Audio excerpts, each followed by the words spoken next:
Hi అండి. ఈరోజు చపాతీల్లోకైనా rice ఇంకా బిర్యానీ వేటికైనా మంచి కాంబినేషన్ అయిన మిల్ మేకర్ గ్రేవీ కర్రీ చేసి చూపిస్తున్నాను.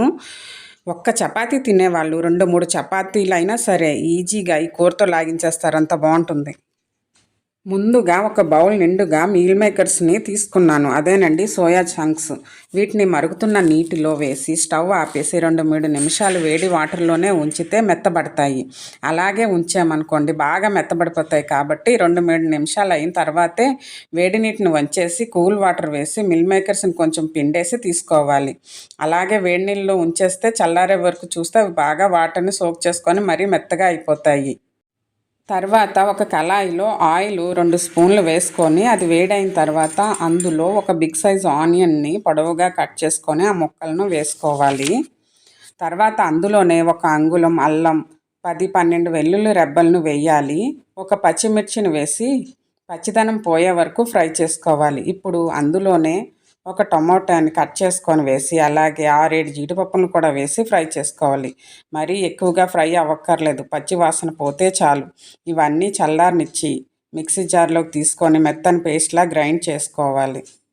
ఇప్పుడు ఒక బౌల్లో 3 స్పూన్ల దాకా పెరుగును తీసుకోవాలి. దానిలో 1/2 స్పూన్ పసుపు, 2 స్పూన్లు ధనియా అండ్ జీలకర్ర పొడి, 2 స్పూన్ల వరకు కారం, రుచికి సరిపడా సాల్ట్ను, ఇంకా 1 స్పూన్ గరం మసాలా, కొద్దిగా వాటర్ వేసుకొని మంచిగా కలుపుకొని పక్కన పెట్టుకోవాలి. మళ్ళీ స్టవ్ ఆన్ చేసుకొని కళాయి పెట్టుకొని దానిలో 2-3 స్పూన్లు ఆయిల్ వేసి మిల్ మేకర్స్ని వేసి 2-3 నిమిషాలు ఫ్రై చేసుకోవాలి. ఫ్రై అయిన తర్వాత ఒక బౌల్లోకి తీసుకోవాలి. అదే కళాయిలో ఇప్పుడు 1 స్పూన్ ఆయిల్ వేసుకోవాలి. గ్రైండ్ చేసుకున్న ఆనియన్ పేస్ట్ని వేసి ఫ్రై చేసుకోవాలి. చూడండి, నేను ఎక్కువ ఆయిల్ యూజ్ చేయట్లేదు. ఆనియన్ ఫ్రై చేస్తున్నప్పుడు, సోయా చంక్స్ ఫ్రై చేసినప్పుడు అండ్ ఇప్పుడు కర్రీ కోసం మొత్తంగా 6 స్పూన్ల ఆయిల్ యూజ్ చేస్తున్నాను. ఆనియన్ పేస్ట్ బాగా ఫ్రై అయిన తర్వాత రెడీ చేసుకున్న పెరుగు మసాలాలను వేసి బాగా నూనె పైకి తేరే వరకు ఫ్రై చేసుకొని తర్వాత ఇందులో వేయించిన మిల్ మేకర్స్ని కూడా వేసుకొని చూడండి, మిల్ మేకర్స్ని ఆయిల్లో ఫ్రై చేసినప్పుడు అవన్నీ ఆయిల్ని బాగా అబ్జర్వ్ చేసుకుంటాయి. ఇప్పుడు కర్రీలో ఈ ఆయిల్ అంతా దిగుతుందన్నమాట. సాల్ట్ సరిపోయిందా లేదా చూసుకొని అవసరం పడితే సాల్ట్ను వేసుకోవాలి. ఇప్పుడు గ్రేవీకి సరిపడా వాటర్ని వేసి కలిపి మూత పెట్టి ఒక 10 నిమిషాలు కుక్ చేసుకోవాలి.